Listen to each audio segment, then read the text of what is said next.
हो गई है पीर पर्वत सी पिघलनी चाहिए, हो गई है पीर पर्वत सी पिघलनी चाहिए, इस हिमालय से कोई गंगा निकलनी चाहिए। सिर्फ हंगामा खड़ा करना मेरा मकसद नहीं, सिर्फ हंगामा खड़ा करना मेरा मकसद नहीं, सारी कोशिश है कि सूरत बदलनी चाहिए। मेरे सीने में ना सही तेरे सीने में सही, हो कहीं भी आग आग जलनी चाहिए। नमस्कार बच्चों, स्वागत है आप सभी का सीयूटी कॉन्सेप्ट पर। आप सभी को पता है सीयूटी 2022 से आई है, तब से लगातार सीयूटी की पल की अपडेट, सीयूटी की तैयारी हम लोग करवाते हैं। उसके पहले भी बीएचयू यूनिवर्सिटी का तैयारी करवाते थे, इलाहाबाद यूनिवर्सिटी की तैयारी करवाते थे। विगत 5 वर्षों से सीयूटी कॉन्सेप्ट यूनिवर्सिटी के फील्ड में काम कर रहा है, हजारों बच्चा का सपना को साकार करवाया। अगला नंबर आपका है। अगर आपका सपना है, अभी आप क्लास 12th में हो कि सर मुझे बीएचयू से पढ़ना है, मुझे डीयू से पढ़ना है, मुझे जेएनयू से पढ़ना है, मुझे इलाहाबाद यूनिवर्सिटी से पढ़ना है, मुझे बीबीएयू से पढ़ना है, हेमवती नंदन बहुगुणा से पढ़ना है, डॉक्टर हरि सिंह गौर से पढ़ना है, गुरु घासीदास, बहुत सारे तमाम यूनिवर्सिटी शामिल है सीयूटी 2025 में, जिसको कि करेक्ट करना है। तो इस वीडियो में हम लोग बात करने वाले हैं कि अगर आप क्लास 12th के स्टूडेंट हो तो आप कैसे करेक्ट करोगे सीयूटी एग्जाम को, और कैसे करेक्ट करना है और किन चीज़ों पे ध्यान रखना है, क्योंकि अभी आप लोग का बोर्ड का एग्जाम शुरू होने वाला है।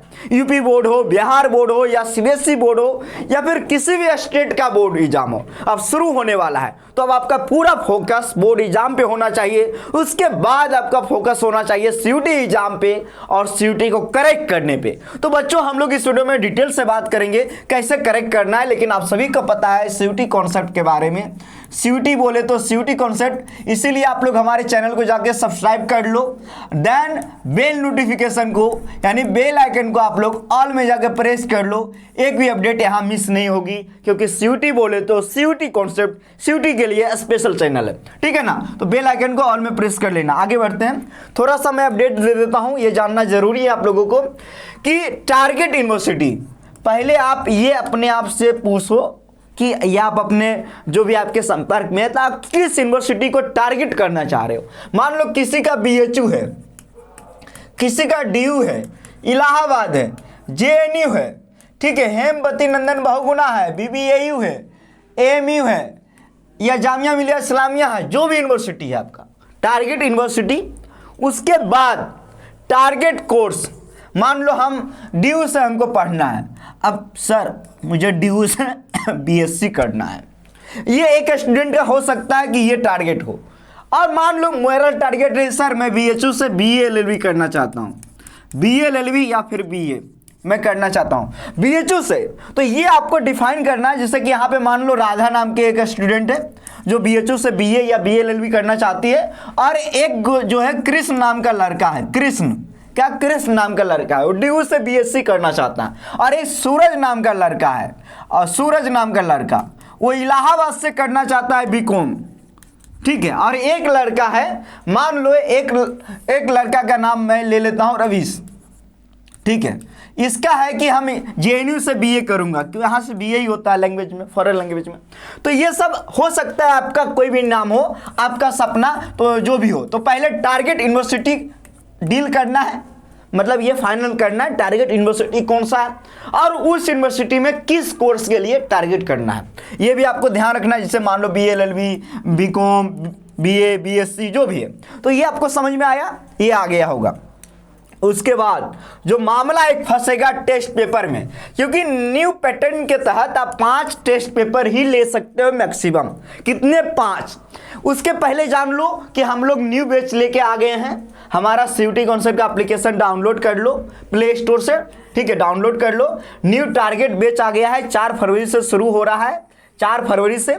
इस नंबर पे आप कॉल कर सकते हो अधिक जानकारी के लिए। फीस है 1999 में आप संपूर्ण तैयारी कर सकते हो बेहतरीन फैकल्टी के साथ, ठीक है। तो ये आपको अब समझ में आ गया कि हम न्यू बैच भी लेके आ गए हैं, और आपको पहले यूनिवर्सिटी को फाइनल करना है, फिर आपको कोर्स को फाइनल करना है।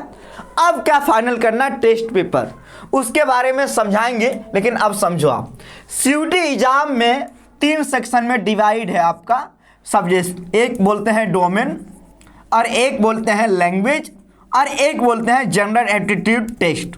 ये आपको जानना है, ठीक है। ये 3 सब्जेक्ट्स में डिवाइडेड है। 3 सेक्शन में। अब यहाँ ये कहा गया कि प्रत्येक कोई भी पेपर हो गया, एवरी पेपर टेस्ट पेपर से जो है सवाल कितने आएंगे, 50 सवाल आएंगे। और बनाने कितने हैं आपको, 50 में 50 आपको बनाने हैं, डील करने हैं 50 में 50। और टाइम मिलेगा 1 घंटा का। और एक सही करोगे 5 नंबर मिलेगा, गलत करोगे 1 नंबर कटेगा। यानी कि प्रत्येक पेपर 250 नंबर का होने वाला है। कितना नंबर का होने वाला है, 250 नंबर का। आप टोटल कितना पेपर ले सकते हो, तो आप देखो 20 डोमेन, क्योंकि डोमेन को सटे हैं, और 1 जीटी और 13 लैंग्वेज, 23 डोमेन, 13 लैंग्वेज और 1 जीटी, टोटल 37 टेस्ट पेपर जो कि सीयूटी में शामिल है। कितने, 37 टेस्ट पेपर। अब यहाँ आप समझो कि ये जो डोमेन है ना, डोमेन का सिलेबस क्लास 12 का ही है, जैसे history, geography, polity, economics, physics, chemistry, biology, math, computer, जो भी हो आपका, कुछ सब्जेक्ट्स को हटाया गया है, जैसे लीगल अवेयरनेस को हटाया गया है। तो ये सब आपको ध्यान रखना होगा, ठीक है ना। लैंग्वेज 13, जैसे हिंदी, इंग्लिश, तमिल, कन्नड़, गुजराती, ये सब लैंग्वेज है। जनरल एप्टीट्यूड टेस्ट सबसे ज़्यादा स्टूडेंट पार्टिसिपेट करते हैं। तो कितने सवाल आएंगे, कितने बनाने होंगे, कितने नंबर का होता है, कितना टाइम मिलेगा, सब मैं बता दिया हूँ। एग्जाम पैटर्न, अब मैक्सिमम एक स्टूडेंट 5 टेस्ट पेपर ले सकता है। कितने, 5 टेस्ट पेपर आप ले सकते हो, 5 टेस्ट पेपर।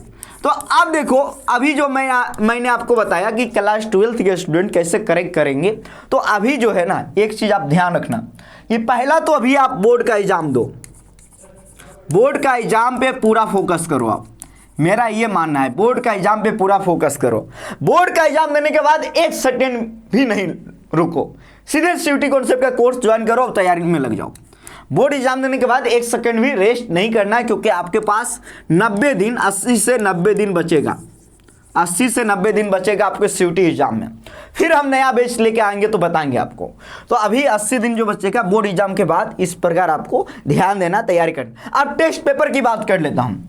टेस्ट पेपर में एक ध्यान रखना है कि सभी यूनिवर्सिटी का, जिससे मैं बोला हूँ ना यूनिवर्सिटी का, यहाँ पे क्या होता है, हर एक यूनिवर्सिटी, हर एक, जैसे BHU हो गया, DU हो गया, इलाहाबाद, JNU, अहमदी नंदन, हैदराबाद, BBAU, जामिया मिलिया इस्लामिया, AMU, सबका अपना अपना क्राइटेरिया है। जैसे कि आप जामिया मिलिया इस्लामिया से अगर हिस्ट्री ऑनर्स करना चाहते हो सीयूटी के माध्यम से, तो सिर्फ आपको हिस्ट्री डोमेन सब्जेक्ट लेना होगा। अगर आप BHU से करना चाहते हो BA, जैसे मान लो राधा BHU से BA या BA LLB करना चाहती है, तो इसको लैंग्वेज लेना होगा, हिंदी या इंग्लिश, या फिर आपको जनरल एप्टीट्यूड टेस्ट। तो यहाँ पे कितने टेस्ट पेपर की आवश्यकता हुए, 2। कितने, 2, एक लैंग्वेज में, एक general aptitude test. BA LLB के लिए भी अभी तक यही है, अभी तक यही है कि BA LLB के लिए यही दोनों टेस्ट पेपर से एलिजिबल हो जाएगा।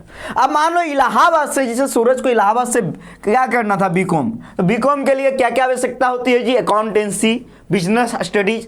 इलाहाबाद का क्राइटेरिया था general aptitude test plus language, ये क्राइटेरिया था। जैसे कि आप JNU से अगर BA करना है, मान लो रवीश को या किसी भी स्टूडेंट को, तो आपको इंग्लिश लैंग्वेज लेना होगा और जनरल एप्टीट्यूड टेस्ट। अब जैसे मान लो DU से BSc करना है, तो एक लैंग्वेज हिंदी या इंग्लिश, ठीक है, हिंदी या इंग्लिश प्लस 3 डोमेन। 3 डोमेन कौन सा, जो आप क्लास 12 में पढ़े हो। अब दिल्ली यूनिवर्सिटी का क्राइटेरिया क्या है बच्चों, कि अगर आप क्लास 12 में मान लो आपने क्लास 12 में मान लो आपका सब्जेक्ट रहा है PCM, फिजिक्स, केमिस्ट्री, मैथ, अब आप यहाँ से BA करना चाहते हो, स्विच करना चाहते हो BA कोर्स में, फिर भी आपको डोमेन में क्लास 12 के विषय ही लेना पड़ेगा। तो ये चीज़ आपको ध्यान रखना है। तो मैं अब समझ पा रहा हूँ कि यूनिवर्सिटी चुनना है, कोर्स चुनना है, टेस्ट पेपर चुनना है। टेस्ट पेपर चुनना है किसके अनुसार, यूनिवर्सिटी जो डिमांड कर रही है। कौन बताएगा, मैं जैसे भी बताया हूँ वीडियो में, इससे बताते रहता हूँ आप लोगों को।